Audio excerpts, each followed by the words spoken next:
Hello everyone, कैसे हो आप सभी। आज मैं सी टेट, एच टेट और अदर टीचिंग एग्जाम्स में जो क्वेश्चंस लगातार पूछे जा रहे हैं उन सभी क्वेश्चंस को मैं कराऊंगा।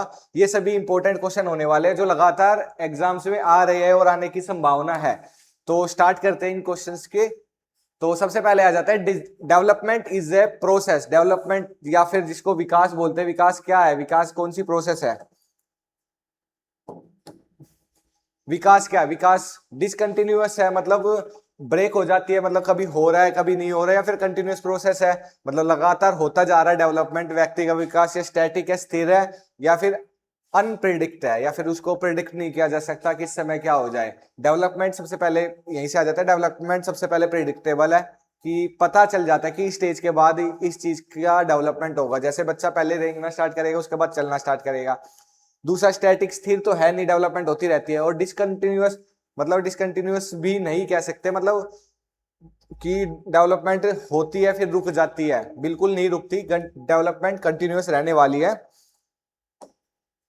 ऑप्शन बी डेवलपमेंट कंटिन्यूअस है, जो कि लाइफ लॉन्ग होती है और continuous process from conception to death. गर्भधान से लेकर मृत्यु तक डेवलपमेंट चलती रहती है। सतत विकास, मतलब सतत प्रक्रिया है ये डेवलपमेंट, व्यक्ति का विकास होता रहता है लाइफ लॉन्ग। नेक्स्ट आ जाते हैं, which factor primarily influenced the nature aspect of development. कौन सा कारक मुख्य रूप से विकास के प्राकृतिक पहलू को प्रभावित करता है। प्राकृतिक पहलू को, प्रकृति, जैसे आप लोगों ने पढ़ा होगा नेचर वर्सेस नर्चर, मैंने पढ़ाया भी था। नेचर वो होता है जो हमें मतलब हेरिडिटी से मिलता है, पेरेंट्स से हमें जो जो चीजें मिलती है, और नर्चर जो हमें चीजें एनवायरमेंट से मिलती है। तो नेचर के एस्पेक्ट को कौन सा प्रभावित करता है, मतलब कौन सा पहलू है जो नेचर के एस्पेक्ट से रिलेटेड है। स्कूलिंग, स्कूलिंग मेनली, स्कूलिंग से जो बच्चा सीखता है वो उसका एनवायरमेंट होगा।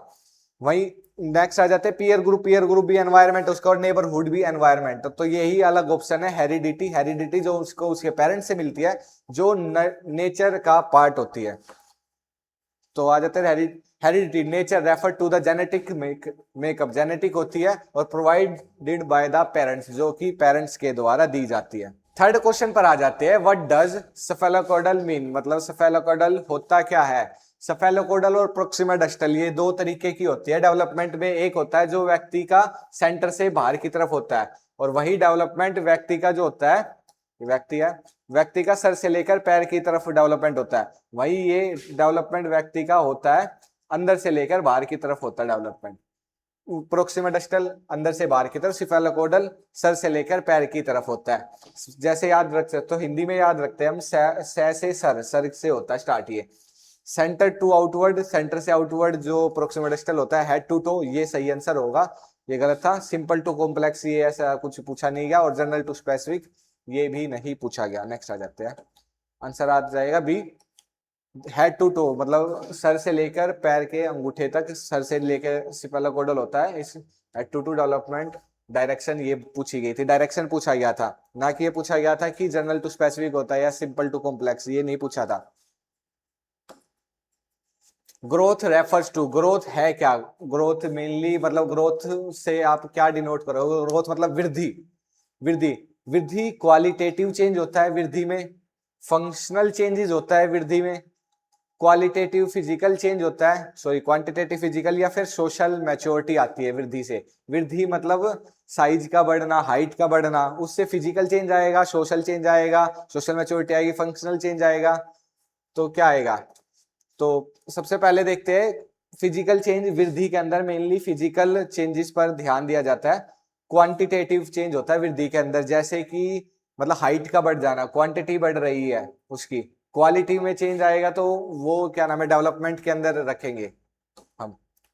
Answer C, quantitative physical change. इसमें फिजिकल चेंजेस की बात की गई। Growth is measurable physical change, measure किया जा सकता है हाइट और वेट, तो इसीलिए उसको क्वांटिटेटिव बोला गया है क्वालिटेटिव की जगह। Which is the correct sequence of development, development का करेक्ट सीक्वेंस क्या है, विकास का सही क्रम। जनरल टू स्पेसिफिक, मतलब मेनली विकास होता है जनरल, मतलब ओवरऑल होगा, उसके बाद मतलब मैक्सिमम होगा, सारी सभी चीजें का विकास होगा, उसके बाद स्पेसिफिक टास्क बच्चा करने लगेगा। या फिर जनरल टू स्पेसिफिक, सामान्य से विशिष्ट, उल्टा बोला मैंने, सॉरी। स्पेसिफिक, स्पेसिफिक मतलब कोई स्पेसिफिक कार्य करना सीखा है, जैसे लिखना सीखा है, उसके बाद हाथ चलाना सीखेगा, ये स्पेसिफिक टू जनरल। और जनरल टू स्पेसिफिक, जैसे मैंने बताया कि पहले अपनी बेसिक काम करना सीखेगा, जनरल काम करना सीखेगा, मतलब जैसे हाथों को हिलाना सीखेगा बच्चा, हैंड मूवमेंट चलना सीखेगा, उसके बाद स्पेसिफिक कार्य जैसे लिखना सीखेगा, ये होता है। कॉम्प्लेक्स टू मतलब पहले जटिल कार्य करना सीखेगा, मुश्किल कॉम्प्लेक्स काम करेगा, उसके बाद इजी काम करेगा, नहीं उल्टा होता है इसका। एंड हैब्जार्ड होता है ये, जो कि अव्यवस्थित होता, मतलब कभी कुछ होता कभी कुछ, इस तरीके से नहीं होता डेवलपमेंट का सीक्वेंस, ये मतलब ये भी गलत होगा इसमें, कॉम्प्लेक्स टू सिंपल ये भी गलत होगा। एंड स्पेसिफिक टू जनरल, पहले स्पेसिफिक कार्य करना सीखा फिर जनरल कार्य करना सीखेगा, ऐसा नहीं, जनरल टू स्पेसिफिक, पहले जनरल कार्य करना सीखेगा, जैसे अपने हैंड मूवमेंट या फिर चलना फिरना, उसके बाद स्पेसिफिक कार्य या फिर उन ऐसे ऐसे कार्यों को, मतलब कॉम्प्लेक्स टास्क को करना बाद में सीखता बच्चा। तो आंसर होगा B, general to specific. Development always proceed from generalize response to specific one, specific one को बाद में करेगा, सबसे पहले जनरलाइज वैसे कार्य करेगा, उन प्रक्रियाओं को करेगा जो कि मतलब अब इजी है, या फिर बड़ी बड़ी मांसपेशियों का, मतलब ग्रोस ग्रोस मोटर मसल्स का बाद में यूज करेगा, मतलब पहले ग्रोस मोटर्स का यूज करेगा, उसके बाद फाइन मोटर्स पर आएगा बच्चा। सामान्य से विशिष्ट, हमें विकास हमेशा सामान्य प्रतिक्रिया से विशिष्ट प्रतिक्रिया की तरफ बढ़ता है। नेक्स्ट आ जाते हैं number 6, Piaget's theory is based on the idea that children are, पियाजे के अकॉर्डिंग, जीन पियाजे के अकॉर्डिंग चिल्ड्रन है क्या, बच्चों को उन्होंने क्या बोला, ये काफी बार एग्जाम्स में पूछा गया है कि बच्चों को क्या बोलकर डिनोट किया गया है, तो बच्चों को उन्होंने लिटिल साइंटिस्ट बोला गया है। पैसिव लर्नर, लिटिल साइंटिस्ट बोला, पैसिव लर्नर नहीं बोलेगा कि बच्चा केवल निष्क्रिय शिक्षार्थी नहीं है, वो मतलब सुनता है और वहां से चीजें सीखता है, तो एक्टिव रहता है, पैसिव नहीं होता बच्चा, तो ये तो गलत हो गया। ब्लैंक स्लेट है, ब्लैंक स्लेट तो बिल्कुल ही नहीं बोला कि बच्चे भी बहुत ज्यादा चीजें सीखते हैं, उनको कुछ नहीं आता, ये भी नेगेटिव पॉइंट है, तो ये भी नेगेटिव हो गया। और नकलची, बच्चा नकलची होता है, सभी चीजें मतलब देखकर सीखता है, उसके बारे में इन्होंने नहीं बोला, बच्चों ने बोला, मतलब जीन पियाजे ने बोला कि बच्चा लिटिल साइंटिस्ट है, मतलब बहुत ज्यादा नॉलेज उसको पहले से होती है और हम टीचर उसमें वही चीजें ऐड ऑन कर सकते हैं। आंसर है little scientist. Children activity construct their understanding, children activity करता है और करके चीजों को सीखता है, मतलब वर्ल्ड से चीजों को सीखता है। नन्हे वैज्ञानिक, बच्चे दुनिया के बारे में अपनी समझ का सक्रिय रूप से निर्माण करते हैं, मतलब खुद चीजें कर कर बच्चा सीखता है।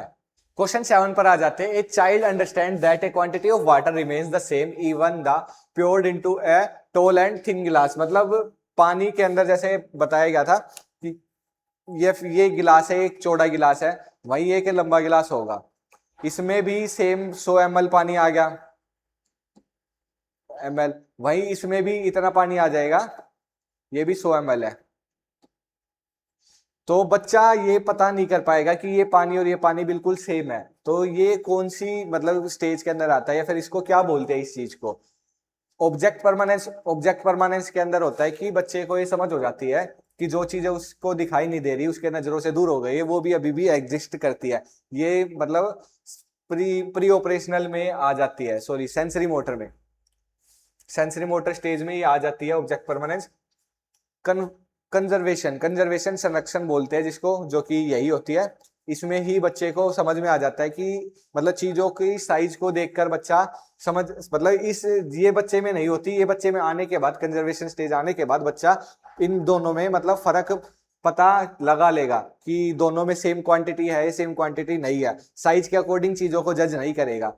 एंड ईगोसेंट्रिज्म में बच्चा केवल अपने आप के अकॉर्डिंग ही, मतलब खुद के अकॉर्डिंग चीजों को समझेगा, या फिर सभी का सेंटर अपने आप को मानेगा, अपने अकॉर्डिंग चीजों को देखेगा। और रिवर्सिबिलिटी मतलब पलटावी गुण लिखा हुआ है, रिवर्सिबिलिटी, रिवर्सिबिलिटी मतलब कि सीरियसन होता है, या फिर चीजों को उल्टा करना, मतलब जैसे कि सीक्वेंस को, काउंटिंग को या फिर टेबल को उल्टा भी पढ़ सकता है बच्चा, ये चीजें समझ आ जाती है, मतलब 1 2 3 काउंटिंग को उल्टा भी रख कर सकता है चीजें, मतलब चीजों को अरेंज कर सकता है, सीधे भी, सीधे और उल्टा, ये रीजनिंग में एबिलिटी आ जाती है रीजनिंग की बच्चे के अंदर। Conservation, conservation the ability to understand the quantity does not change with shape, मतलब क्वांटिटी चेंज नहीं हो, अलग अलग शेप में हम उसको डाल दे उसी पानी को, वो ज्यादा या कम नहीं होगा, पानी उतना ही रहेगा, ये एबिलिटी इसके अंदर आ जाती है, उसको बोलते हैं conservation. Object permanence is the key feature of which stage, object permanence किस दौरान आती है, अभी मैंने इससे पिछले क्वेश्चन में आपको ये बताया कि ऑब्जेक्ट परमानेंस किस स्टेज में आ जाती है। Sensory motor, pre operational, concrete और फॉर्मल ऑपरेशनल। मतलब इनमें से 4 स्टेजेस हैं, ये 0 से 2 साल की होती है। प्री ऑपरेशनल में आ जाती है 2 साल से 7 साल तक, एंड कंक्रीट ऑपरेशनल होती है 7 साल से 11 साल तक, और ये होती है 11 साल से प्लस, मतलब 11 साल होगी, 11 साल से प्लस साल की होती है। तो ऑब्जेक्ट परमानेंस किस एज ग्रुप में आता है? ऑब्जेक्ट परमानेंस में जैसे मैंने बताया था कि बच्चा, ये समझ हो जाती है बच्चे को ऑब्जेक्ट परमानेंस आने के बाद कि जो चीजें मेरी नजरों से दूर कर दी गई है वो अभी भी एग्जिस्ट करते हैं। स्टार्टिंग में बच्चा, ये नहीं होता कि बच्चा मतलब अचानक से वो खेल रहा है किसी चीज से, उससे चीजें हटा दी, मतलब उसको फर्क ही नहीं पड़ रहा, या फिर उसके बाद बच्चे के अंदर आ जाएगी ऑब्जेक्ट परमानेंस आने के बाद, उससे चीजें या फिर खिलौना छीन लिया गया तो बच्चे को पता चल जाएगा वो मतलब गायब नहीं हुई, यहीं पे ही है, आप में से किसी ने उस चीज को हटाया, तो बच्चा ढूंढने की कोशिश करेगा। तो वही आ जाती है ऑब्जेक्ट परमानेंस। ये आती है सेंसरी मोटर में 0 से 2 साल, मतलब 1 साल से 2 साल के बीच में होता है। उसी टाइम पीरियड में बच्चा ये चीजें सीखता है। ये पीरियड होता है 1.5 साल के आसपास बच्चा सीखने लग जाता है। तो ऑप्शन ए करेक्ट है, sensory motor it develop during the sensory motor stage during 0 से 2 ईयर्स, 0 से 2 वर्ष तक। अब आ जाते हैं नंबर 9 पर। पियाजे term the inability to see other perspective, दूसरों के पर्सपेक्टिव से बच्चा नहीं सीख सकता, उसको क्या बोलते हैं? कंजर्वेशन। कंजर्वेशन में मैंने अभी बताया था कि अलग अलग बाउल है, उनमें से मतलब बाउल का साइज चेंज होने की वजह से मतलब क्वांटिटी में चेंज नहीं आया। जैसे इसमें भी 100 का मैंने बताया था 100 ml है और इसमें भी 100 ml है, लेकिन बच्चा समझ नहीं सकता कंजर्वेशन से पहले। कंजर्वेशन आने के बाद बच्चा समझ सकता है, भले ही साइज पतला या कम चौड़ा है इसका बाउल का, लेकिन क्वांटिटी दोनों में सेम है। तो कंजर्वेशन आने के बाद होता है। सेंट्रेशन में मतलब चीजों को मतलब डिफरेंट एस्पेक्ट से नहीं समझ सकता, मतलब केवल एक ही तरीके से हर चीजों को सोचेगा, मतलब सेंट्रेशन रहेगा, केंद्रित रहेगा अपने व्यू को लेकर। ईगो सेंट्रिज्म में बच्चा अपने आप को सेंटर में रखता है और हर ये मानता है कि हर कोई मेरे ही तरीके से सोच रहा है या देख रहा है, तो अपने आप को मेन हीरो मानता है, सेंटर में अपने आप को रखता है। एनिमिज्म या फिर जीववाद, जैसे कि वर्ड में ही है जीव, ये निर्जीव चीजों में भी जीवन देखता है। जैसे बच्चे होते हैं ना कि डोल से या खिलौनों को जीवित मानते हैं, फिर उनको हर्ट नहीं पहुंचाना चाहते। डोल उसकी गिर जाएगी तो बच्चा उसको उठाएगा, मतलब उसको ठीक करेगा, केयर करेगा खिलौनों की। तो एनिमिज्म होता है बच्चे उसमें, उस एज ग्रुप में। तो इसका आंसर होगा ऑप्शन सी। ऑप्शन सी होगा egocentrism. Egocentrism is the believe that everyone see the world as they do, जैसे वो वर्ल्ड को देखते हैं वैसे ही हर कोई वर्ल्ड को या फिर अपने आसपास को देखता है या समझता है। Formal operational stage. Formal operational stage 11 साल से बाद में आती है, 4th स्टेज है। इसके अंदर क्या होता है? कंजर्वेशन, संरक्षण आ जाता है, जैसे कि साइजों को समझ में आने लग जाता है। ऑब्जेक्ट परमानेंस, ऑब्जेक्ट परमानेंस जो कि वैसे मैंने बताया था कि 0 से 2 साल के बीच में सेंसरी मोटर स्टेज के अंदर आता है, इसमें तो नहीं होगा ये।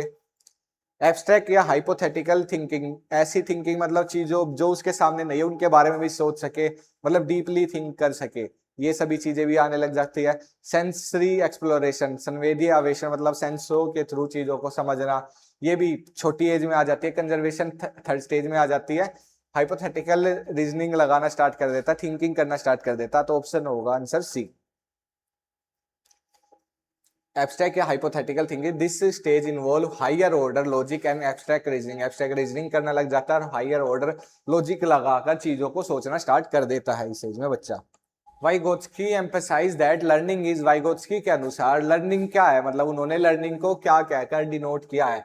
वाइगोत्स्की इस बात पर जोर दिया कि अधिगम या फिर सीखना, सीखना एक डैश प्रक्रिया है। सीखना एक बायोलॉजिकल प्रक्रिया, जैविक प्रक्रिया है, इंडिविजुअल व्यक्तिगत प्रक्रिया है, सोशल प्रक्रिया सामाजिक प्रक्रिया है, या passive.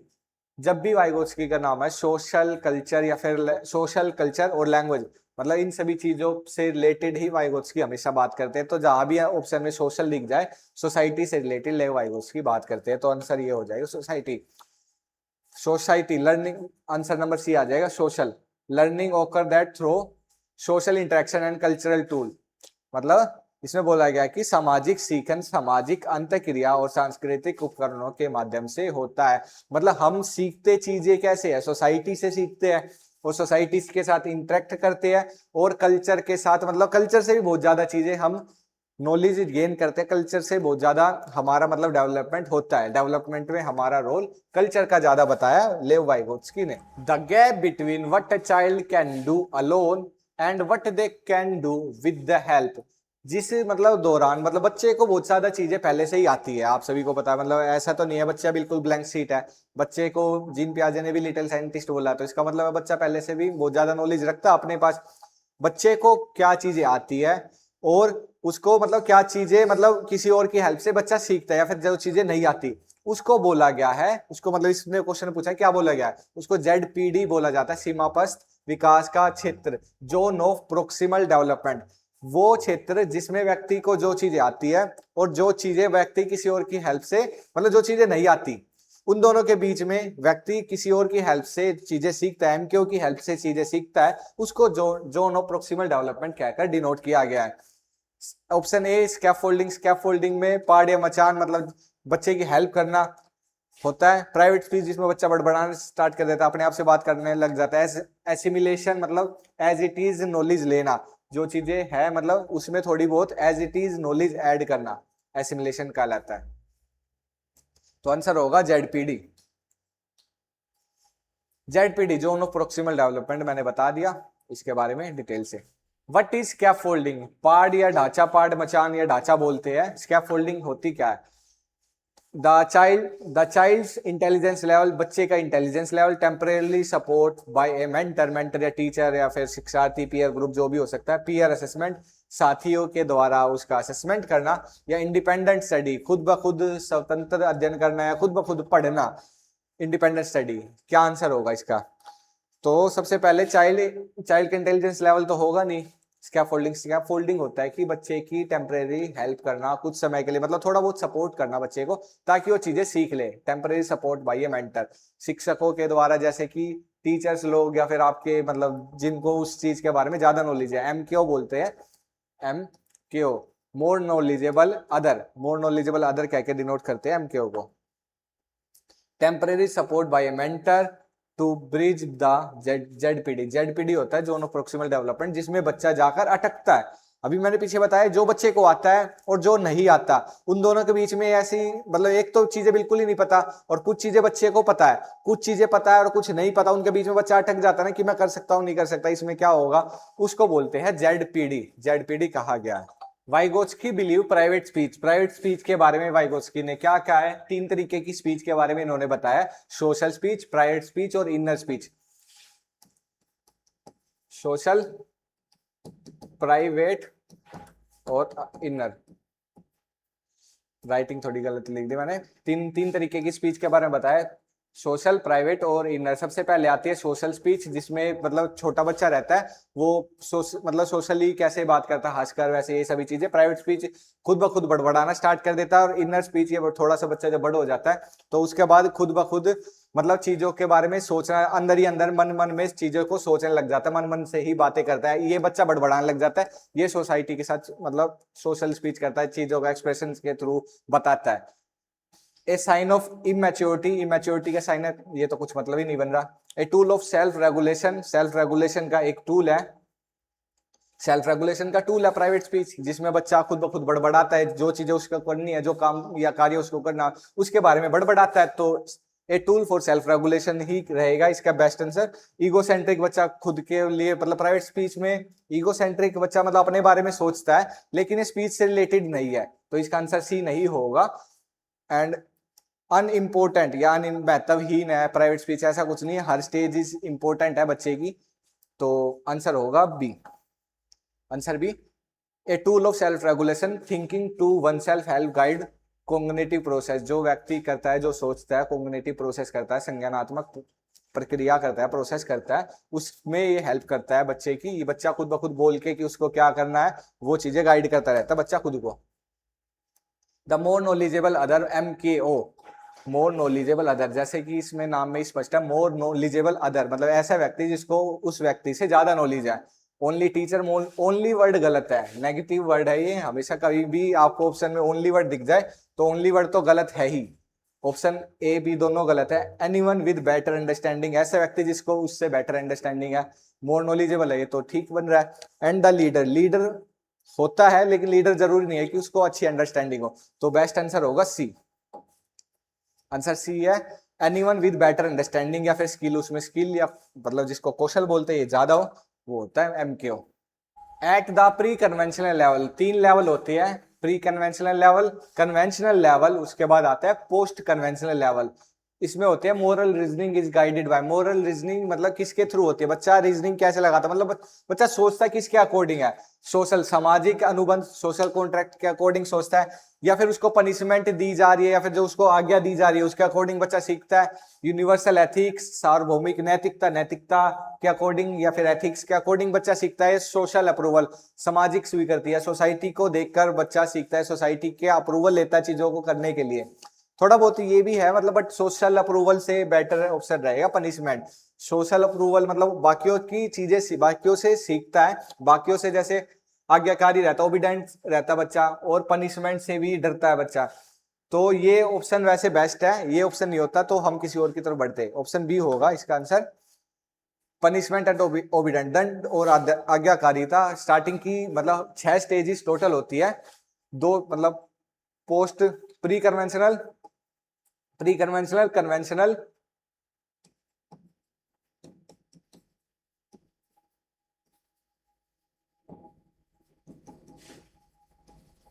And post conventional.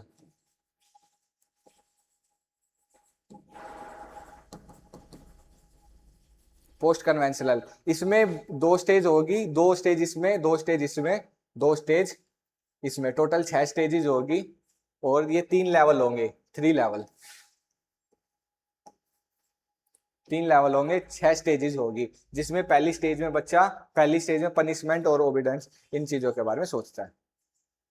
Question 7, which stage is often called good boy nice girl orientation, किस चीज को या फिर अवसर को अच्छा लड़का अच्छी लड़की अभिविन्यता कहा जाता है, मतलब किस स्टेज में बोला, मतलब बच्चा कोशिश करता है कि सोसाइटी के सामने अच्छा बनने की, अच्छा लड़का है अच्छी लड़की बनने की, सभी के सामने प्रूव करेगा अपने आप को वो काफी अच्छा है और दूसरों की हेल्प करेगा।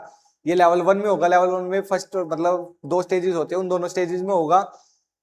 पहली स्टेज में बच्चा मतलब पनिशमेंट और इन सभी चीजों से डरता है। दूसरी स्टेजेस में बच्चा मतलब सोसाइटी उसके लिए इंपॉर्टेंट हो जाती है। थर्ड स्टेज में आते आते 3 स्टेज होते हैं ना, मतलब 3 लेवल होते हैं, सॉरी। फर्स्ट लेवल में बच्चा अपने आप पर फोकस रखता है, मतलब पनिशमेंट से डरेगा।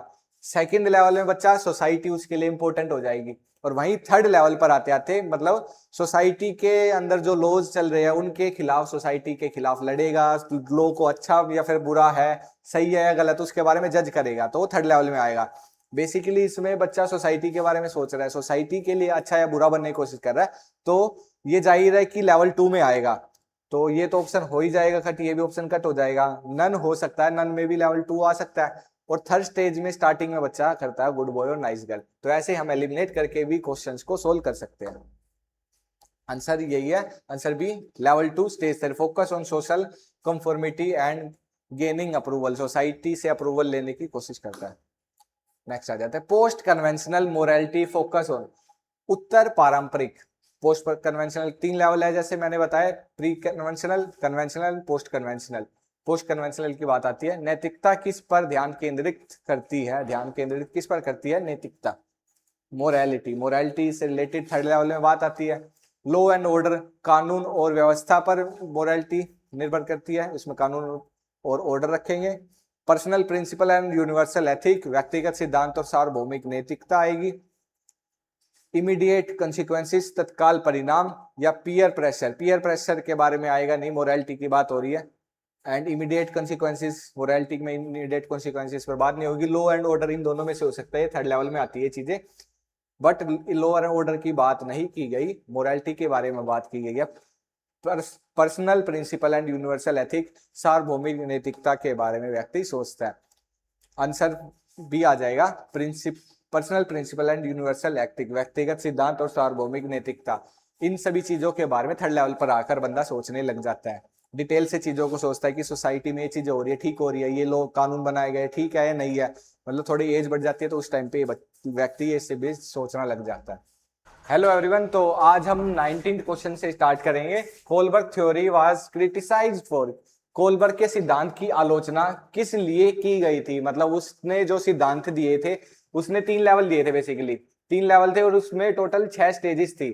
3 लेवल के अंदर 6 स्टेजेस थी, तो उनमें उन सभी चीजों में क्या चीजें और बाकियों के द्वारा गलत बताई गई या फिर उन्होंने बताया गया कि इस चीज पर उन्होंने ध्यान नहीं दिया?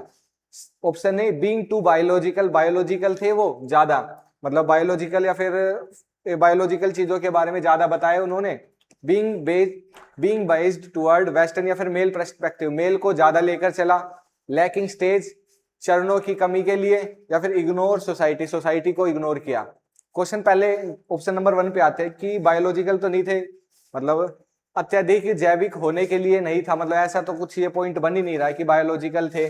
बीइंग बाइज्ड थे, मेल पर्सपेक्टिव को उन्होंने ज्यादा लिया, मतलब फीमेल की जगह पर उन्होंने हर जगह पर मेल को रखा और उसके बाद एक्सपेरिमेंट किया, उसके बाद बताया इन 6 की 6 स्टेजेस में ज्यादातर हर जगह मेल को रखा और मेल पर्सपेक्टिव को रखा, क्योंकि फीमेल होती है, फीमेल थोड़ा सा मतलब इमोशनली चीजों से कनेक्ट होते हैं, इमोशंस के बारे में इन्होंने बताया ही नहीं। मैक्सिमम ज्यादातर बताया कि इस स्टेज में बच्चा लॉ का मतलब कानूनों का पालन करता है, इसमें एथिक्स को फॉलो करते हैं, इन सभी चीजों के बारे में इन्होंने बताया। इन्होंने मतलब फीमेल को लेकर नहीं चला, फीमेल पर्सपेक्टिव को नहीं रखा, इसलिए ऑप्शन बी करेक्ट हो जाएगा। लैकिंग स्टेज 6 स्टेजेस थी, ऐसा तो कुछ हुआ नहीं। और इग्नोर सोसाइटी, सभी सोसाइटी मतलब पूरी सोसाइटी को इग्नोर किया नहीं, ये भी पॉइंट नहीं आएगा।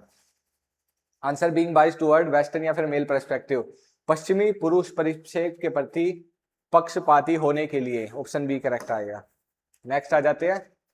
ए person obey rule to maintain social order, they are in, एक व्यक्ति सामाजिक व्यवस्था बनाए रखने के लिए नियमों का पालन करता है, वह किस चरण में आता है? कि वो समाज में, सोसाइटी में जो भी चीजें चलती आ रही है उस फॉर्मेट को या फिर उस नियम को या फिर वे नियम बने रहे, इस सभी के लिए वो सोशल ऑर्डर फॉलो करता है, लॉ का पालन करता है। सबसे पहले में तो नहीं आएगा, मतलब आप सभी बताइए, पहले स्टेज में आएगा, सेकंड में आएगा, फोर्थ में या फिर सिक्स्थ में? जैसे मैंने बताया कि फर्स्ट स्टेज में बाकी बच्चा सोचता है कि दूसरों की सुनता है या फिर आज्ञा का पालन करता है, ये भी नहीं आएगा। सेकंड स्टेज में भी नहीं आएगा। सेकंड स्टेज में बच्चा बेसिकली मतलब चीजों को जैसे मतलब जो चीजें देता है बच्चा सोचता है कि मुझे भी वही चीजें मिले, तो लॉ की बात आई नहीं थी। फोर्थ स्टेज में लॉ की बात की गई थी कि हर कोई लॉ का पालन करता है, कानून का पालन करता है, रूल्स को मानता है। और सिक्स स्टेज में मोरालिटी वगैरह पर बैठकर डिसीजन होता है, तो सिक्स्थ भी आंसर नहीं होगा। Stage 4 law and order orientation, कानून और व्यवस्था अभिविन्यास की इस स्टेज में, फोर्थ स्टेज में आकर बच्चा कानूनों पर ज्यादा सोचता है। अकॉर्डिंग टू पियाजे which stage involve the law of conservation, law of conservation, conservation अभी मैंने बताया था ना कि 2 बाउल है, एक छोटा है एक लंबा बाउल है, इसमें से पानी किस में ज्यादा है, छोटा, ये सब किस स्टेज पर आकर बच्चे को समझ में आने लग जाती है? सेंसरी मोटर 0 से 2 साल, ये प्री ऑपरेशनल स्टेज आती है। प्री ऑपरेशनल स्टेज कब से कब तक आएगी? 2 साल से, मतलब 2 साल से ज्यादा होने के बाद 7 साल तक, तो 0 से 2 साल तक, 7 साल से 11 साल तक, और 11 साल से प्लस होगी फॉर्मल ऑपरेशनल। तो किस स्टेज पर आकर बच्चे को समझ होने स्टार्ट हो जाती है? आप बताइए। कि सेंसरी मोटर में सेंसिस के बारे में पता चल जाता है, प्री ऑपरेशनल में बच्चा अटकता है इन चीजों में आकर, कंक्रीट ऑपरेशनल में आकर बच्चा ये सभी चीजें सीख सकता है, और फॉर्मल ऑपरेशन में हाइपोथेटिकल थिंकिंग करने लग जाता है बच्चा। कंक्रीट ऑपरेशनल थर्ड स्टेज है, children being to understand conservation at this stage, इस स्टेज में आकर या फिर इस चरण में आकर बच्चा ये सभी चीजें करना सीख जाता है। वाइगोत्स्की के सिद्धांत, पारडाचा, स्कैफोल्डिंग बोलते हैं, इसका पर्याय क्या है? किसका पर्याय है? मतलब सिनोनिम्स बताने, इसमें इस तरीके के क्वेश्चन पूछ लिए जाते हैं, सिनोनिम क्या होते हैं। स्कैफोल्डिंग बेसिकली होता क्या? स्कैफोल्डिंग में मतलब किसी व्यक्ति की या एक बच्चा दूसरे बच्चे की या पीयर अपने आपस में मदद करते हैं, मदद थोड़ी बहुत करते हैं। ऑप्शन है guided participation, peer tutoring, collaborative dialogue, या फिर ऑल ऑफ द अबव, कि जिसमें थोड़ी बहुत हेल्प करते हैं, प्रॉपर हेल्प नहीं करते। पीयर ट्यूटरिंग भी करते हैं बच्चा, गाइडेड पार्टिसिपेशन भी करते हैं, एक दूसरे को बताते भी है, तो ऑप्शन डी आ जाएगा इसका, ऑल ऑफ द अबव। जैसे कि मैंने बताया कि थोड़ी बहुत हेल्प की जाती है। Scaffolding involve various form of temporary support, temporary support होता है, ये नहीं कि पूरा टाइम सपोर्ट किया जाता है, थोड़े टाइम के लिए सपोर्ट किया जाता है, उसके बाद धीरे धीरे सपोर्ट को कम कर दिया जाता है, तो उसको बोला जाता है स्कैफोल्डिंग। पहाड़ या मचान भी बोलते हैं हिंदी में उसको, पहाड़ या ढांचे। Kohlberg universal ethical principle orientation is characterized by, कि कोलबर्ग की यूनिवर्सल एथिकल प्रिंसिपल थी ओरिएंटेशन, उसको क्या बताया गया है? कोलबर्ग के सार्वभौमिक नैतिक सिद्धांत अभिविन्यास की क्या विशेषता, उसकी विशेषता क्या है? फियर ऑफ पनिशमेंट, इस मतलब ये होती है 6 स्टेज में होती है basically. Fear of punishment, punishment से डर होता है? नहीं। फॉलोइंग लॉ, कानूनों का पालन किया जाता है ना। इंटरलाइज्ड मोरल प्रिंसिपल, आंतरिक नैतिक सिद्धांत, या सोशल एक्सपेक्टेशन, सामाजिक अपेक्षा।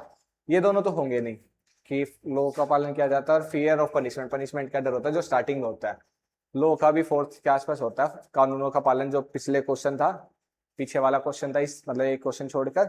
इंटरनलाइज्ड मोरल प्रिंसिपल, आंतरिक नैतिकता का सिद्धांत, नैतिकता पर बात की जाती है और सोशल एक्सपेक्टेशन, सोसाइटी के बारे में भी सोचा जाता है, लेकिन आंतरिक की मतलब मोरालिटी की बात की गई तो ऑप्शन 3 सही होगा। Moral principle is based on universal justice irrespective of law, आंतरिक नैतिक सिद्धांत यह कानूनों की परवाह किए बगैर सार्वभौमिक न्याय पर आधारित है, मतलब कि सार्वभौमिक न्याय, सभी का न्याय हो, उन चीजों पर ध्यान दिया जाता है। इस स्टेज पर आकर मतलब धरनों पर बैठना या फिर कानूनों की कमी छांटना, इसमें ये चीजें गलत है। नैतिकता दिखाई जाती है, दिल से सोचा जाता है 6 स्टेज में आकर। अब आ जाते हैं, development is a multi dimensional, this means multi dimensional क्या, बहुआयामी विकास क्या होगा? विकास जो कि बहुआयामी हो, मतलब ऑल ओवर डेवलपमेंट होता है, जिसमें इट ओकर इन वन एरिया, मतलब केवल एक एरिया में होगा, एक क्षेत्र में होगा। मल्टी डायमेंशनल तो एक एरिया में तो होगा ही नहीं, सबसे पहली बात है। It involve biological, cognitive and social emotional aspect, ये थोड़ा पॉजिटिव है, इसमें सभी चीजें जोड़ ली गई है। It is only, only word तो आएगा ही नहीं, ओनली आ गया तो ये तो गलत है ही। ओनली मतलब नेगेटिव, पॉजिटिव क्वेश्चन पूछा गया तो नेगेटिव को हम नहीं लेकर चलेंगे, तो इसलिए ऑप्शन सी हट जाएगा। It is independent of environment, environment के लिए या पर्यावरण के लिए स्वतंत्र होता है। पर्यावरण के लिए स्वतंत्र मेनली हम मतलब इसमें सभी चीजें इन्वॉल्व की गई, बायोलॉजिकल, कॉग्निटिव, सोशल इमोशनल, संज्ञान में बायोलॉजिकल और इमोशन सभी चीजों को इन्वॉल्व किया गया, तो ऑप्शन बी ठीक रहेगा। इसका ज्यादा प्रेफरेंस हम बी को देंगे। It involve biological, cognitive and social emotional, यह जैविक, संज्ञानात्मक और सामाजिक संवेगात्मक पहलू शामिल करता है। 25 विच of the following is example of gross motor skills, दो तरीके की मोटर स्किल्स होती है, एक होती है ग्रॉस मोटर स्किल्स, दूसरी होती है फाइन मोटर स्किल्स। स्थूल गतिमक कौशल या फिर सूक्ष्म गतिमक कौशल होता है। ग्रोस में होती है बड़ी मसल्स, बड़ी मसल्स के लिए होती है जैसे कि हम जो भी एक्टिविटी करते हैं, चलते हैं फिरते हैं, ऐसा होता है ना कि बच्चा पहले अपने हाथों की मूवमेंट सीखता है, किसी भी चीजों को मतलब हाथों को ऊपर नीचे करना है, चलना सीखेगा, उसके बाद बारीक काम करना स्टार्ट करेगा, हाथों को हिलाना तो आ गया बच्चे को, मतलब किसी भी चीज को पकड़ना तो आ गया, उसके बाद बारीक काम करना जैसे कि लिखना जो कि थोड़ा बारीक काम है वो फाइन मोटर स्किल्स में आएगा। ग्रोस मोटर्स में बड़ी चीज आएगी, राइटिंग जैसे कि मैंने बताया, लिखना ये छोटी मसल्स का काम है, फिर बारीक काम है जिसमें छोटी मसल्स यूज होती है, फिंगर्स यूज होगी, तो वो आ जाएगा फाइन मोटर्स में। ग्रोस मोटर्स में है बटनिंग है, शर्ट पर बटन लगाना, बटन लगाने में भी सुई का इस्तेमाल किया जाता है, वो भी छोटी मसल्स का यूज होता है। रनिंग और ड्राइंग करने में भी जैसे कि मैंने बताया छोटी मसल्स का यूज होता है, लेकिन रनिंग चलने फिरने या फिर दौड़ने में बड़ी मसल्स का यूज होता है, हाथ पैर की मूवमेंट होती है जो कि बड़ी मसल्स है, तो इसलिए इसको ग्रोस मोटर स्किल्स में रखा गया है। ऐसे बहुत सारे एग्जांपल देकर ये क्वेश्चन पूछे जाते हैं, बहुत ज्यादा ही क्वेश्चन पूछे जाते हैं ग्रोस मोटर्स और फाइन मोटर्स, आप याद रख लेना डिफरेंस इन दोनों में। ग्रोस मोटर्स बड़ी मसल्स, फाइन मोटर्स छोटी मसल। ऑप्शन सी आ जाएगा इसका, gross motor skills involve large muscles group. पियाजे बिलीव्ड दैट इक्विलिब्रिएशन, मुझसे भी नहीं पढ़ा जाता काफी बार ये इक्विलिब्रिएशन। पियाजे का मानना था कि संतुलीकरण, इक्विलिब्रिएशन क्या है, संतुलीकरण होता क्या, संतुलीकरण जैसे कि नाम से ही स्पष्ट है, संतुलन करना, बैलेंस करना। ए स्टैटिक स्टेट या स्थिर अवस्था है, स्थिर अवस्था तो होगी नहीं, बैलेंस करने की बात है। A balance between assimilation and accommodation, ये तो ऑप्शन ही में ही बता दिया, इजी है। बैलेंस करना जैसे कि नाम से ही स्पष्ट है। इग्नोरिंग न्यू इन्फॉर्मेशन, इग्नोर करना, ये नेगेटिव चीज आ गई, फिर से नेगेटिव तो होना ही नहीं चाहिए, तो ये ऑप्शन तो वैसे ही गलत हो गया। एंड आगे सी पर, see the end of development, and भी नहीं होता डेवलपमेंट का कभी भी, तो ये भी गलत हो गया। ए स्टैटिक स्टेट, स्थिर होने की बजाय बैलेंस होना, ये थोड़ा ज्यादा पॉजिटिव रहेगा। एसिमिलेशन जैसे अगर आपको कुछ भी नहीं पता तो नेगेटिव को हटाकर भी आप आंसर को क्लिक कर सकते हैं। इसमें आगे इक्विलिब्रेशन, इक्विलिब्रेशन में एसिमिलेशन होता है कि बच्चा ना as it is information grab कर लेता है, as it is information grab करना, जैसे कि हर जगह हर कोई टीचर कुत्ते बिल्ली का ही एग्जांपल बताता होगा, मैं भी उसी तरीके से समझा देता हूं ताकि आपको इजीली याद हो जाए। एसिमिलेशन, एज इट इज, मैं तो याद रखो as it is, as it is, as it is चीजों को देखकर इंफॉर्मेशन ऐड करना। जैसे कि बच्चे ने कुत्ता देखा, मतलब बच्चे को बता दिया गया था कि ये डॉग है, लेकिन जिसके 4 पैर होते हैं। बच्चे ने कैट देखा, बच्चे को मतलब उसी जैसे कुत्ता देखा और उसी के जैसे कुत्ते की और ब्रीड देख ली बच्चे ने, as it is information add कर ली बच्चे ने, ये भी कुत्ता है ये भी कुत्ता है। लेकिन एकोमोडेशन में दूसरी इंफॉर्मेशन थोड़ी ऐड हो जाती है। एकोडोमेशन मतलब डी आता है ना, तो थोड़ा याद रख लेना, ऐड होना, ए और डी ऐड करना इंफॉर्मेशन। जैसे कि बच्चे को कुत्ता पता था ये कुत्ता है, और दूसरी ब्रीड का ये भी कुत्ता है, इसके भी 4 पैर, इसके भी 4 पैर, इसके भी 2 कान, इसके भी 2 कान है। वहीं उसने बिल्ली को देखा तो बच्चे को बताया गया, बच्चे ने बोला कि ये भी कुत्ता है, डॉग है ये भी, दूसरी बिल्ली को देखने के पर, लेकिन वो बच्चे को बताया गया कि ये डॉग नहीं ये कैट है, इसके भी 4 पैर है 2 कान है, लेकिन ये कैट है। तो उसको नई इंफॉर्मेशन ऐड की उसने, इसलिए उसको बोला गया एकोमोडेशन।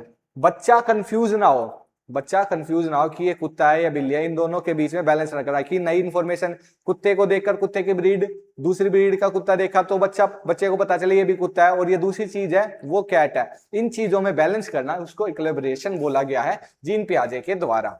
तो ये था आंसर, इसका देख लेते हैं क्या आएगा। आंसर बी, जैसा कि मैंने बताया, बैलेंस करना between assimilation and accommodation. Vygotsky theory stressed that language is a language, Vygotsky ने हमेशा सोसाइटी और लैंग्वेज इन दो चीजों पर ध्यान दिया गया। जहां भी सोशल या फिर लैंग्वेज या कल्चर इन चीजों के बारे में बोला गया तो वहां आप वाइगोत्स्की की तरफ बढ़ सकते हैं। And a secondary tool, language को सेकेंडरी टूल कहा गया नहीं, लैंग्वेज पर तो उन्होंने बहुत ध्यान दिया गया था।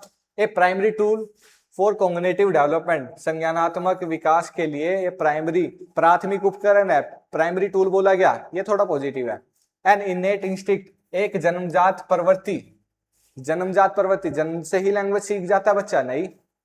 And inappropriate for learning, learning के लिए, सीखने के लिए महत्वहीन, लैंग्वेज से तो इन्होंने बताया कि हर चीजें सीखी जाती है, तो ऑप्शन बी तो डी तो होगा ही नहीं, तो ऑप्शन ए नहीं है, सी नहीं है, डी नहीं है, तो आंसर ऑप्शन बी होगा।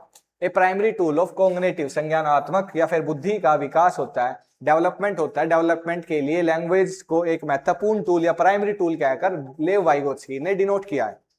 आगे चलते हैं। A child says the sun is chasing me, बच्चे ने कहा सूरज मुझे चेस कर रहा है। This is an example of, वो किसका एग्जाम्पल है? हिंदी में बताता हूं। एक बच्चा कहता है सूरज मेरा पीछा कर रहा है, यह किसका उदाहरण है?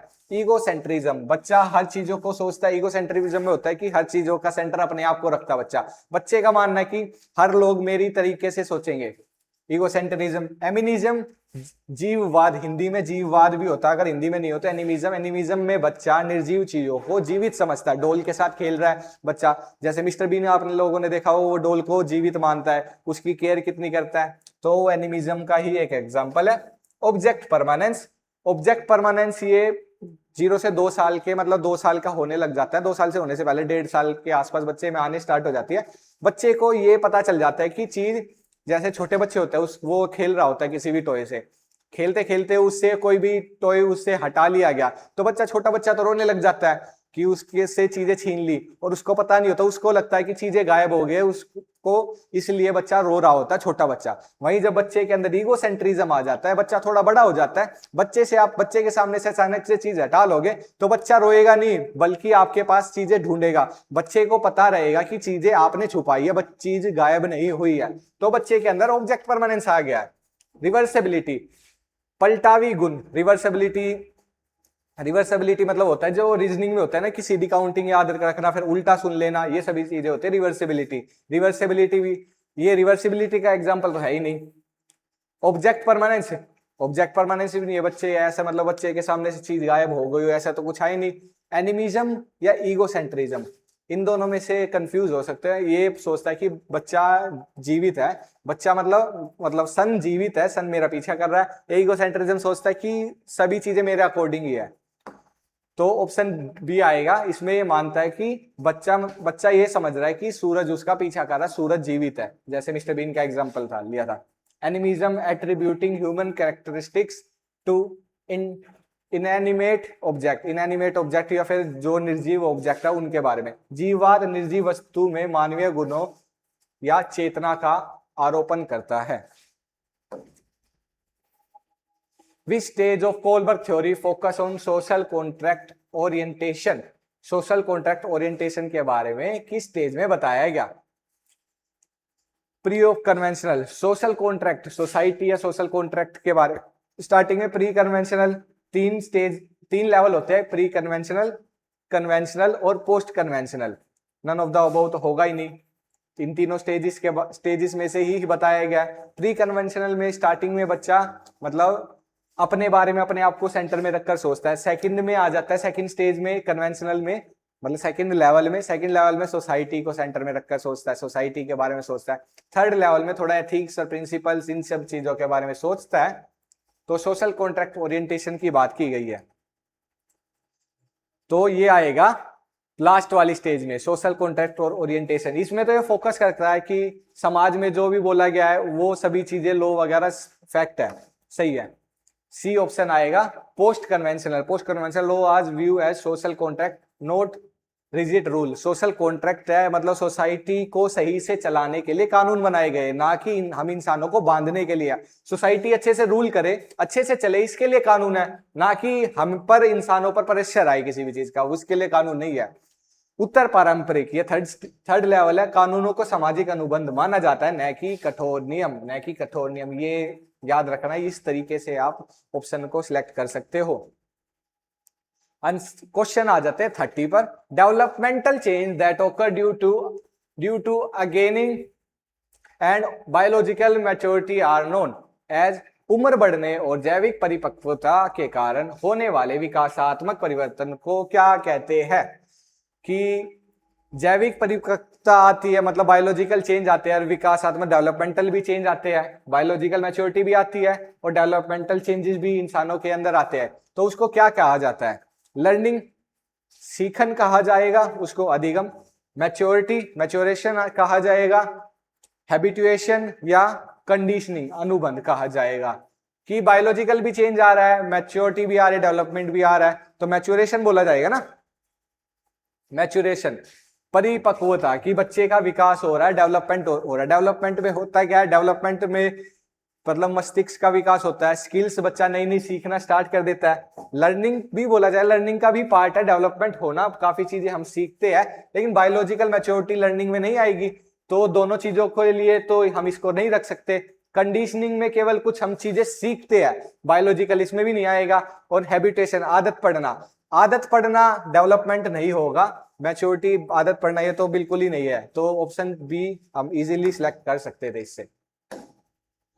अकॉर्डिंग टू पियाजे, classification ability develop during. Classification मतलब चीजों को अलग कर देना, सीरियसन कर देना। पियाजे के अनुसार वर्गीकरण मतलब बांट देना चीजों को, की क्षमता किस दौरान विकसित होती है? पियाजे ने 4 स्टेजेस बताएगी, ऑप्शन में हमेशा 4 स्टेज होगी। वर्गीकरण, स्टार्टिंग में बच्चा वर्गीकरण नहीं सीख सकता, चीजों को अलग नहीं कर सकता। 0 से 2 साल का तो बच्चा होता है, छोटा बच्चा तो ये कर ही नहीं सकता। तो ऑप्शन ए तो इजीली हम हटा सकते हैं। प्री ऑपरेशनल, इसमें मतलब कंक्रीट चीजों की नॉलेज नहीं होती। सेकंड में इसमें ये मतलब 2 साल से होता है स्टार्ट, 2 साल से 7 साल तक रहेगा। तो इसमें भी, इस एज में भी बच्चा मतलब क्लासिफाई करना, चीजों को डिवाइड करना नहीं सीखता। इसमें लॉजिक की कमी होती है, सबसे पहले लॉजिक नहीं आता इस स्टेज में। कंक्रीट ऑपरेशनल में बच्चे में थोड़ा लॉजिक तो आ जाता है, लॉजिक आने लग जाता है, लेकिन कंक्रीट ऑपरेशनल, कंक्रीट चीजों की सहायता से बच्चा चीजों को अलग कर सकता है, देखकर अलग कर सकता है। फॉर्मल ऑपरेशनल हाइपोथेटिकल थिंकिंग करता है, बच्चा बैठे बैठे काफी सारी चीजें सीख लेता है। लेकिन डेवलप होना किस स्टेज में डेवलप होती है, इसके बारे में पूछा गया, तो इसलिए आंसर सी रखेंगे, क्योंकि उसमें लॉजिक आना स्टार्ट कर देता है। मैंने क्या बोला? हाइपोथेटिकल थिंकिंग फॉर्मल ऑपरेशनल में करता है। ये होते हैं 2 साल से 7 साल, 7 साल से 11 साल, और ये 11 साल से प्लस होती है, 11 साल से अबव। तो 11 साल से अबव का बच्चा तो कर ही लेगा, लेकिन स्टार्ट किस में हो जाती है, ये पूछा गया। डेवलप होना स्टार्ट कर देती है कंक्रीट ऑपरेशनल में। वो बच्चा मतलब चीजों को सामने रखकर अलग कर देगा, खिलौनों को अलग कर देगा, कलर के अकॉर्डिंग, कलर और साइज के अकॉर्डिंग पार्ट्स में डिवाइड कर देगा। 7 साल का बच्चा ये सब चीजें करना स्टार्ट कर देता है।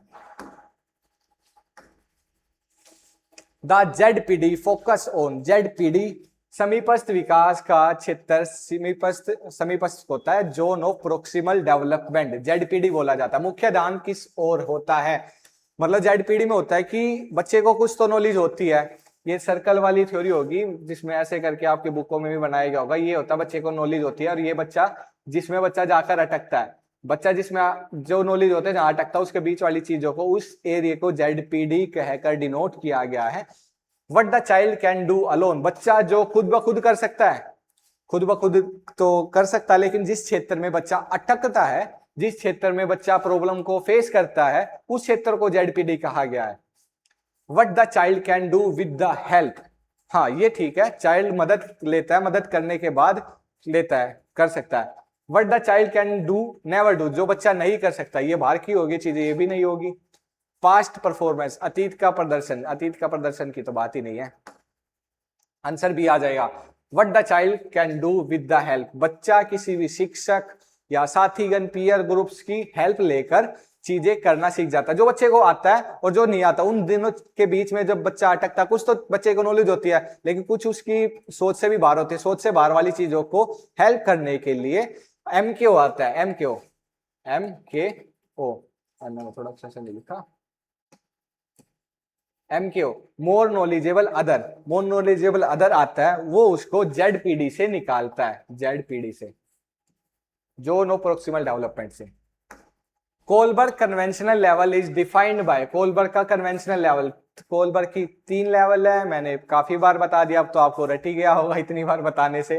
पहला लेवल है पास्ट कन्वेंशनल, फिर कन्वेंशनल, फिर पोस्ट कन्वेंशनल। पास्ट कन्वेंशनल मतलब इसमें पूछा गया है कन्वेंशनल लेवल, जिसमें कन्वेंशनल लेवल में क्या पूछा जाता है, पहले लेवल में होता है पास्ट कन्वेंशनल में बच्चा अपने आप से रिलेटेड होता है, जैसे और मतलब डर से, पनिशमेंट और ओबीडेंट से, उनसे डरना। फिर दूसरे में होता है स्टेज में जाकर बच्चा ये सीखता है कि जो चीज मैं दे रहा हूँ उसके बदले मुझे क्या मिलेगा। तीसरे में आने के बाद गुड बॉय बैड गर्ल का आ जाता है, उसके बाद कानूनों को फॉलो करता है, ऐसे ऐसे करके बढ़ता रहता है। लेकिन सेंटर का पूछा है बीच में, जिसमें गुड बॉय बैड गर्ल और लॉ एंड ऑर्डर का फॉलो किया जाता है, तो सेल्फ इंटरेस्ट तो पहले ही लेवल में होता है, तो ये इसको नहीं रखेंगे हम। Focus on societal rule and norms, society के रूल्स को फॉलो किया जाता है, अच्छा बच्चा बनना, गुड बॉय या बैड गर्ल, ये आपको याद रखना है, सोसाइटल नॉर्म और इनको फॉलो किया जाता है। थर्ड फोर्थ स्टेज में आती है ये सभी चीजें। Abstract ethical principle, ethical principle होगा नहीं, एथिकल प्रिंसिपल ये 6th में आएंगी ये चीजें। पनिशमेंट अवॉइडेंस, पनिशमेंट से बचने के लिए ये भी नहीं होगी, ये आती है फर्स्ट में, तो ऑप्शन बी आ जाएगा हमारा करेक्ट। चलते हैं option B, focus on social rule and norms, social rule के बारे में, सामाजिक नियम और मानदंडों पर ध्यान केंद्रित करना इसमें रहता है।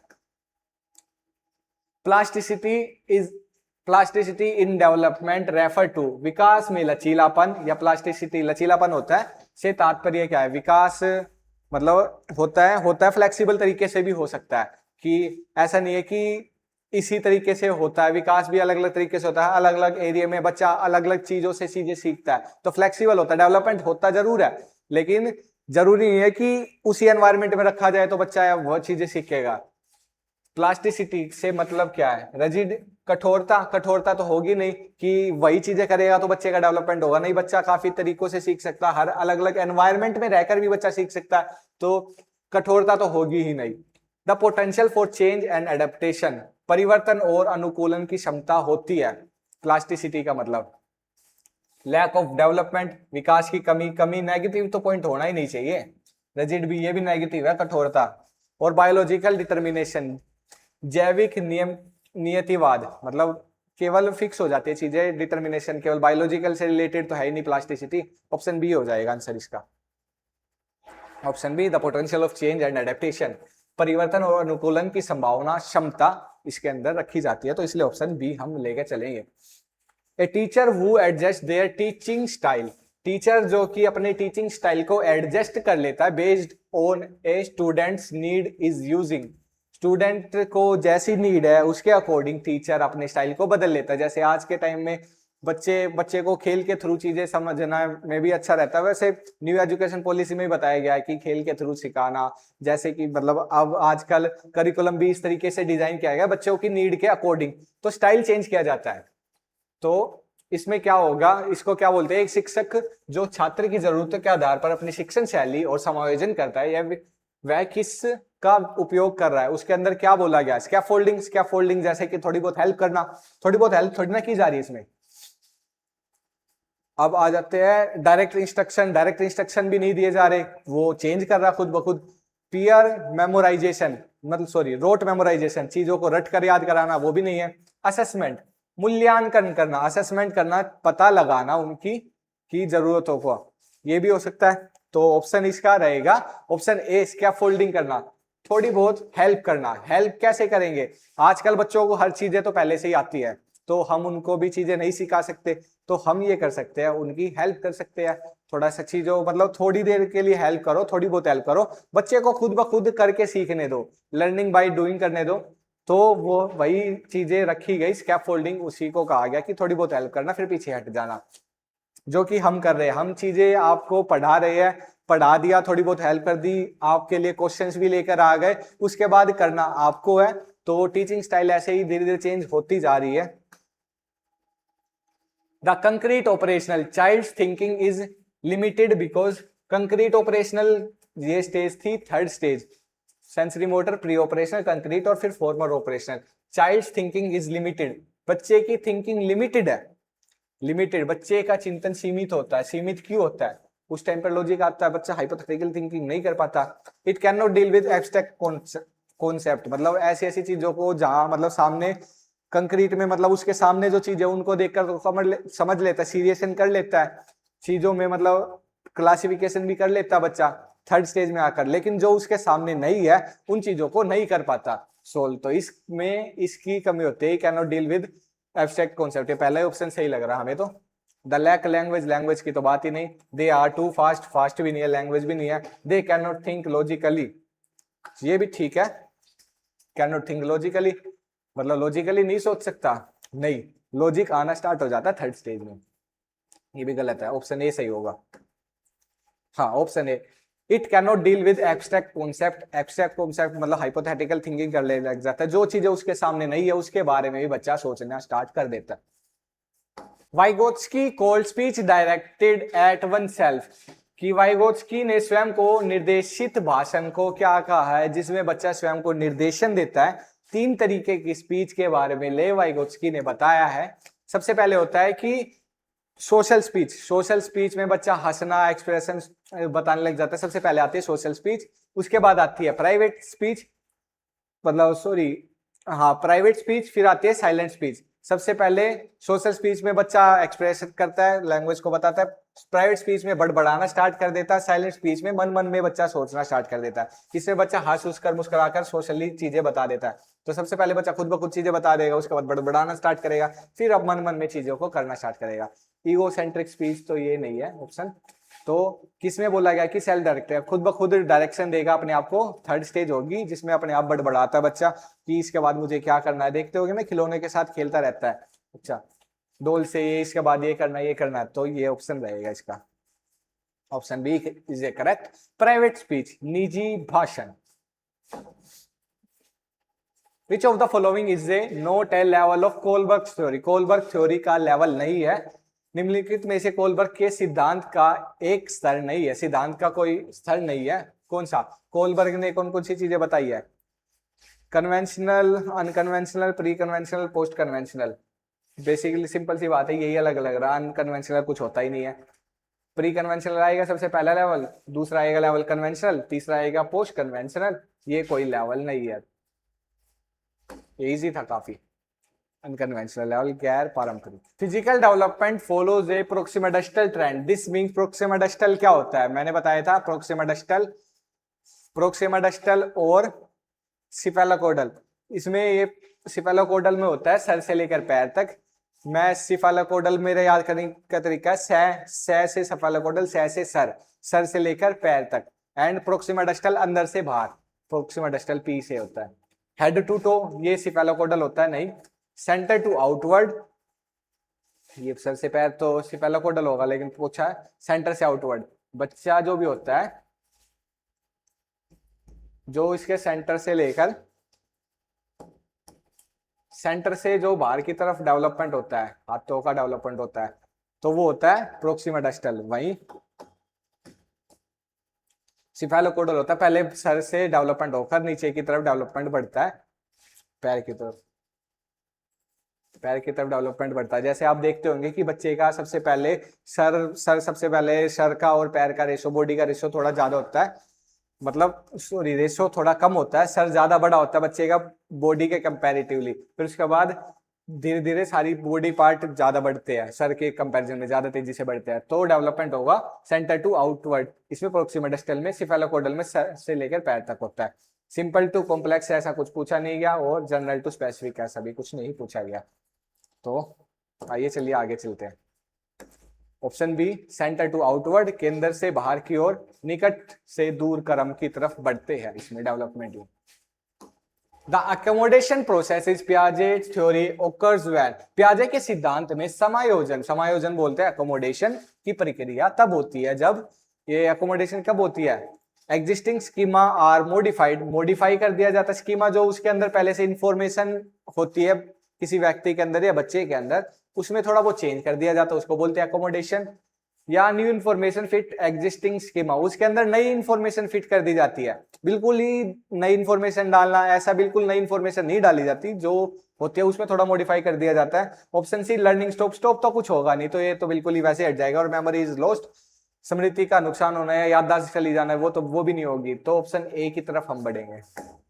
Option A, existing schema are modified, मौजूदा मानसिक संरचना स्कीमा में बदलाव या संशोधन किया जाता है, जो उसके दिमाग में पहले से इंफॉर्मेशन होती है, उस इंफॉर्मेशन में थोड़ी बहुत चीजें ऐड कर दी जाती है। जैसे कुत्ता बिल्ली का एग्जांपल मैंने दिया था कि दूसरे कुत्ते को देखकर वो बता रहा था वो भी कुत्ता है, बिल्ली को देखकर डॉग बता रहा था, लेकिन उसको बताया गया कि ये कैट है, डॉग नहीं है, तो थोड़ी बहुत चीजें उसमें मॉडिफाई कर दी गई। Which concept describe the understanding the object exists even when unseen? कौन सी अवधारणा इस समझ को दर्शाती है कि वस्तु दिखाई न देने पर भी मौजूद रहती है? कि कौन सी चीजें बताती है, समझाती है कि ऑब्जेक्ट एग्जिस्ट करता है इवन व्हेन अनसीन, वो दिखाई नहीं दे रहा उसके बाद भी वो ऑब्जेक्ट है अभी भी हमारे पास। मैंने बताया ये छोटे बच्चे के अंदर होता है। कंजर्वेशन, कंजर्वेशन में जो बाउल वगैरह गिलासेस में पानी का बता रहा हूँ, बच्चे को फर्क पता चल जाता है, भले ही गिलास का आकार छोटा पतला हो या मोटा हो, मतलब दोनों में क्वांटिटी सेम है, वो कंजर्वेशन आ गया। ऑब्जेक्ट परमानेंस, ऑब्जेक्ट परमानेंस में वस्तु स्थायित्व, सेंट्रेशन केंद्रीकरण, केंद्रीकरण भी नहीं है, और रिवर्सिबिलिटी पलटावटी मतलब चीजों को उल्टा करके देखना, ये भी नहीं है। ऑब्जेक्ट परमानेंस होता है जो सेंसरी मोटर स्टेज में होता है, जो 1 साल से बाद आता है। ऑप्शन बी, ऑब्जेक्ट परमानेंस, वस्तु स्थायित्व ही आंसर होगा इसका। In Vygotsky theory culture is considered, culture को क्या कंसीडर किया गया है? जैसे मैंने बताया कि वाइगोत्स्की ने सोशल, कल्चर और लर्निंग इन 3 चीजों के बारे में बताया, तो वाइगोत्स्की के बारे में बताया कि अनइम्पोर्टेंट है। अनइम्पोर्टेंट है ऐसा तो बोल ही नहीं सकता कोई भी, मतलब वाइगोत्स्की क्यों बोलेगा कि अनइम्पोर्टेंट है? क्योंकि उन्होंने इसी पर फोकस किया है कि ये तो मतलब ऑप्शन ही गलत हो गया। And the framework for intellectual development, कि इंटेलेक्चुअल डेवलपमेंट के विकास या ढांचा का आधार है, बुद्धि विकास का आधार है, बौद्धिक विकास का आधार है, नहीं, मतलब हाँ ये हो सकता है बौद्धिक विकास का, मैं गलत बोल रहा हूँ। बायोलॉजिकल बैरियर, बायोलॉजिकल बैरियर नहीं होता किसी में भी, और only for adult, only word आ गया तो वैसे ही गलत है, तो यही आंसर होगा भी, framework for intellectual development. Intellectually मानसिक का विकास होता है, मस्तिष्क का विकास होता है, उसका फ्रेमवर्क है कल्चर। कल्चर ही हमारे मस्तिष्क का विकास करता है, या फिर व्यक्ति के विकास में कल्चर बहुत महत्वपूर्ण रोल अदा करता है ले वाइगोत्स्की के अनुसार। तो जहां पर भी डेवलपमेंट वगैरह की बात की जाए, तो लैंग्वेज की बात की जाए और डेवलपमेंट की बात की जाए, तो वो ऑप्शन होगा इसका correct. The framework for intellectual development, बौद्धिक विकास का मुख्य ढांचा है, संदर्भ। कोलबर्ग स्टेज 1 मोरल डेवलपमेंट, पहली स्टेज क्या कहती है कोलबर्ग की? कोलबर्ग के नैतिक विकास का चरण स्टेज 1 कौन सा है इनमें से? मैंने बताया कि सबसे पहले लेवल के अंदर बच्चा अपने आप को सेंटर में रखता है, दूसरे में सोसाइटी के बारे में सोचता है, तीसरे में सोसाइटी से बियॉन्ड या फिर लॉ क्यों है, कानून है, एथिक्स, प्रिंसिपल, इन चीजों के बारे में सोचना स्टार्ट करता है। थर्ड लेवल में, पहले लेवल में 2 स्टेज है, उसमें व्यक्ति अपने आप को बारे में सोचता है। इंस्ट्रूमेंटल ओरिएंटेशन, समाधान, संक्षेपवाद, अभिविन्यास, और ये obedience and punishment, social order, good boy nice girl. Good boy nice girl ये सोसाइटी के रिलेटेड होता है, ये थर्ड स्टेज में आता है। सोशल ऑर्डर ये भी सेकंड में आएगा।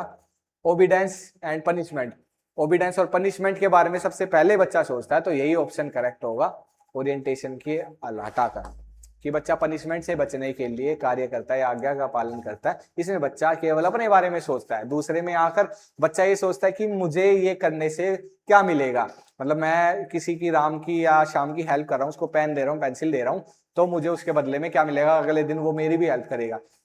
तो वो आता है सेकंड स्टेज में। Which is a qualitative change in development, qualitative change क्या आएगा, क्वालिटेटिव, क्वालिटी में, क्वांटिटी में नहीं, क्वालिटी में चेंज क्या आएगा डेवलपमेंट में, हाइट इंक्रीज, हाइट इंक्रीज होगी, क्वालिटी थोड़ी बढ़ी, नंबर में बढ़ी है ना हाइट, तो ये क्वांटिटी में आएगा चेंज, ये भी नहीं होगा।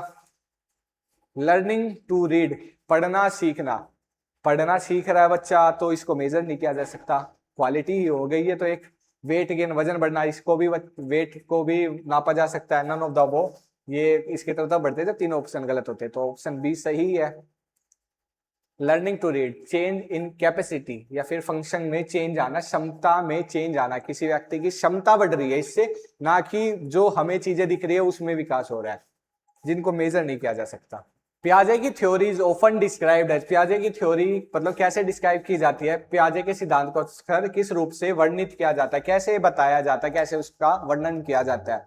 तो बिहेवियरिस्ट, बिहेवियरिस्ट नहीं कहा जाता जीन पियाजे को, क्योंकि बिहेवियरिस्ट में भारी मतलब एक्शन से इन्फ्लुएंस होकर चीजें सीखता है, नहीं ऐसा नहीं है। सोशल कॉन्ट्रास्ट ये लोग की बोलते हैं, समाज से, सोसाइटी से बच्चा सीखता है, ये भी नहीं रखेंगे हम। साइको एनालिटिक ऐसा भी नहीं रखेंगे। कोग्निटिव, संज्ञानात्मक और कंस्ट्रक्टिविस्ट भी बोलते हैं कि बच्चे को ना, जीन पियाजे ने बोला कि बच्चा चीजों को कर कर सीखता है, लिटिल साइंटिस्ट बोलता है, बिल्कुल ब्लैंक नहीं बोला उन्होंने, उनके पास थोड़ी नॉलेज होती है और चीजों को करके सीखता है, अपने कॉग्निशन का विकास करता है, अपने संज्ञान का विकास करता है। तो ऑप्शन सी थोड़ा ठीक है, थोड़ा पॉजिटिव है, तो सी की तरफ रहेंगे हम। कॉग्निटिव कंस्ट्रक्टिव, संरचनात्मक, संज्ञानात्मक संरचनावादी। Which of the following is a example of fine motor skill, अभी मैंने पीछे बताया था, ग्रोस मोटर स्किल, बड़ी मसल्स, फाइन मोटर छोटी मसल्स। जैसे छोटी मसल्स में क्या आएगा, बट छोटी एक्टिविटी जैसे लिखना, बड़ी मसल्स का यूज होगा कूद जंपिंग करने में, स्विमिंग करने में भी बड़ी मसल का यूज होगा, चढ़ने में भी पैरों का यूज होगा, बड़ी मसल्स का यूज होगा। एंड थ्रेडिंग ब्रेड, मोती पिरोना, बीड्स, मोतियों को पिरोना जो उसकी हाथों से होता है, बारीक काम होता है, सुइयों की मदद से होता है, तो इसको फाइन मोटर स्किल्स में रखा गया है। ये क्वेश्चन बहुत ही ज्यादा आता है, तो इसको मतलब समझ लेना। ये आ गया थ्रेडिंग, मोती पिरोना। The formal operational stage marks, और फॉर्मल ऑपरेशनल स्टेज के बारे में बोला गया है। इसमें बिगिनिंग मतलब इसमें क्या, किससे शुरुआत होती है, कि इसमें चरण किसकी शुरुआत का प्रतीक है, मतलब इसके अंदर क्या होता है। फॉर्मल पहले बता चुका हूं मैं आपको, 4 स्टेज होती है, sensory motor, pre operational, concrete operational, फिर आती है 4th स्टेज फॉर्मल ऑपरेशनल, जिसमें सबसे पहले होता है बच्चा सेंसी से सीखता है, फिर उसके बाद आती है बच्चे के अंदर इलॉजिकल होता है, बच्चा लॉजिक से नहीं सोचता प्री ऑपरेशनल में। प्री ऑपरेशनल के बाद फिर आ जाती है सेंस, वो कंक्रीट ऑपरेशनल, कंक्रीट में लॉजिक आ जाता बच्चे में, कंक्रीट ऑब्जेक्ट को सामने रखकर चीजों को सोल्व करना स्टार्ट कर देता। फॉर्मल ऑपरेशनल में हाइपोथेटिकल थिंकिंग करने लग जाता, जो चीज उसके सामने भी नहीं है, ये चीज जैसे भूकंप आ गया तो क्या होगा, तो सुनामी आ गई तो क्या क्या नुकसान हो सकते हैं, तो ऐसी ऐसी चीजें बैठकर, मतलब जो चीज हो भी नहीं सकती है, सूरज कोई ग्रह हमारे अर्थ से टकरा गया तो क्या होगा, तो ऐसी ऐसी चीजें बच्चा सोच सकता है। फॉर्मल ऑपरेशनल मतलब 11 साल से ज्यादा हो जाता है जब बच्चा, उस टाइम पर ये सारी चीजें आने लग जाती है। लॉजिकल थॉट आने स्टार्ट हो जाते हैं, मतलब मार्क्स फॉर द बिगिनिंग, चरण किसकी शुरुआत का प्रतीक है। लॉजिकल थॉट आना, लॉजिकल थॉट तो जैसे मैंने बताया कि 3rd स्टेज में आना स्टार्ट हो जाते हैं, तो 4th स्टेज है। सिंबॉलिक थॉट, प्रतीकों का विचार करना, सिंबल से चीजें सोचना। एब्स्ट्रैक्ट थिंकिंग, अमूर्त चिंतन, मतलब ऐसी ऐसी चीजें, यही आंसर होगा, सिंबल से चीजें सोचना, ये तो 3rd स्टेज में आ जाता है। फिजिकल ग्रोथ होगी, ये सब तो पूछा ही नहीं गया फिजिकल ग्रोथ के बारे में। आंसर सी, एब्स्ट्रैक्ट थिंकिंग, अमूर्त चिंतन, जो कि सामने नहीं है उनके बारे में सोचना, जैसे मैंने एग्जांपल दिए सुनामी वगैरह के। 48 Vygotsky emphasize the social interaction with foster cognitive growth.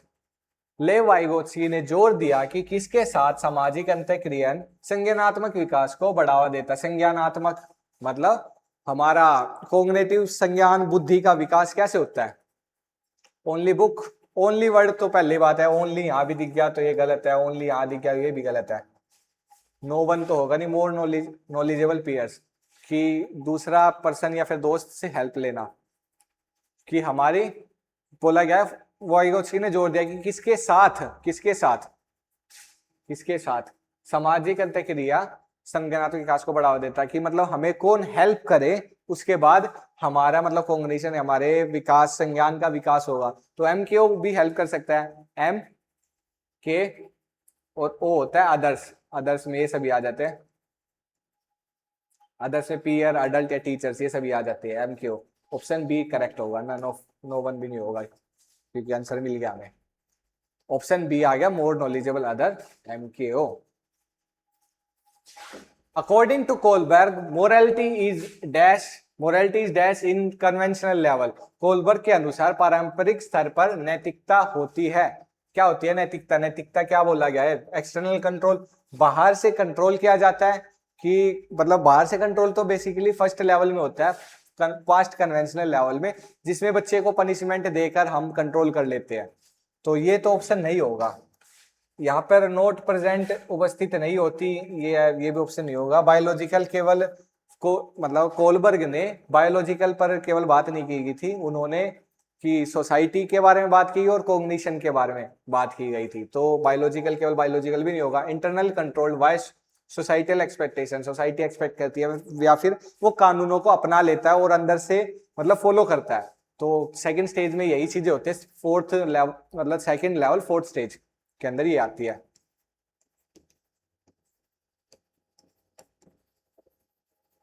ठीक है, फोर्थ स्टेज के अंदर ये रखेंगे हम। Internally control by expectation the conventional level, internally control होता है आंतरिक रूप से नियंत्रित सामाजिक अपेक्षाओं और मापदंडों के माध्यम से, मतलब समाज जो उससे एक्सपेक्ट करता है उसके अकॉर्डिंग ये चीजों को फॉलो की जाती है। अब आ जाते हैं, ये है last question, which of the following describe सेंट्रेशन in the pre operational stage. सेंट्रेशन क्या होता है प्री ऑपरेशनल स्टेज में? निम्नलिखित में से कौन पूर्व संक्रियात्मक अवस्था में केंद्रीकरण सेंट्रेशन का वर्णन करता है? सेंट्रेशन के बारे में कौन बताता है? Focus on multiple aspect, multiple aspect के बारे में फोकस की जाती है। सेंट्रेशन है केवल एक चीज को सेंटर में रखकर बच्चा सोचता है, केवल एक चीज तक ही सोच नियमित हो जाती है बच्चे की, तो ये तो होगा ही नहीं। मल्टीपल एस्पेक्ट तो फोकस ऑन वन एस्पेक्ट, केवल एक एस्पेक्ट को फोकस करता है, एंड इग्नोर अदर, केवल बाकियों को इग्नोर करता है, केवल एक एस्पेक्ट को फॉलो करता है, उसको सेंट्रेशन कहा जाता है। यही ऑप्शन सही होगा। लॉजिकल रीजनिंग भी नहीं लगाता, एब्स्ट्रैक्ट थिंकिंग के बारे में भी नहीं बोलता बच्चा। सेंट्रेशन केवल एक चीजों के बारे में, एक एस्पेक्ट के बारे में सोचता है और बाकियों को इग्नोर कर देता है। तो एब्स्ट्रैक्ट थिंकिंग कैसे करेगा बच्चा? नहीं कर सकेगा। लॉजिक भी नहीं लगा सकेगा। फोकस ऑन मल्टीपल, मल्टीपल की तो बात आ गई तो उल्टा ही हो गया। तो आंसर देखते हैं, आंसर रहेगा B, focus on one aspect and ignore other, बाकियों को इग्नोर करता है और एक एस्पेक्ट पर फुल फोकस करता है। तो इसी तरीके से आप भी पढ़ाई कीजिए, एक ही तरीके को फॉलो करते रहिए, मतलब जिस तरीके से आपने स्टार्ट की है स्टडी एंड तक उसी पर टिके रहिए, उन्हीं तरीकों से मतलब जो आपने शेड्यूल किया है या फिर जो आपने मतलब एग्जाम तक जो जो चीजें रूटीन बनाया है अपना, उसी रूटीन को फॉलो करते रहिए। थैंक यू सो मच, और मेरे साथ ऐसे ही बने रहिए क्लास में। अब मैं आगे वाली क्लासेस के बारे में भी और क्वेश्चंस ऐड ऑन कर दूंगा। जब मेरी 20 दिनों की ये पूरा हो जाएगा उसके बाद फिर एक मैराथन लगाऊंगा जिसमें मैं प्रीवियस ईयर के हर एक क्वेश्चन को ऐड कर दूंगा। उन सभी को अगर आप सोल्व कर दोगे आपको अंदाजा लग जाएगा कि आप सीटेट में अच्छे स्कोर जरूर कर पाएंगे। Thank you so much.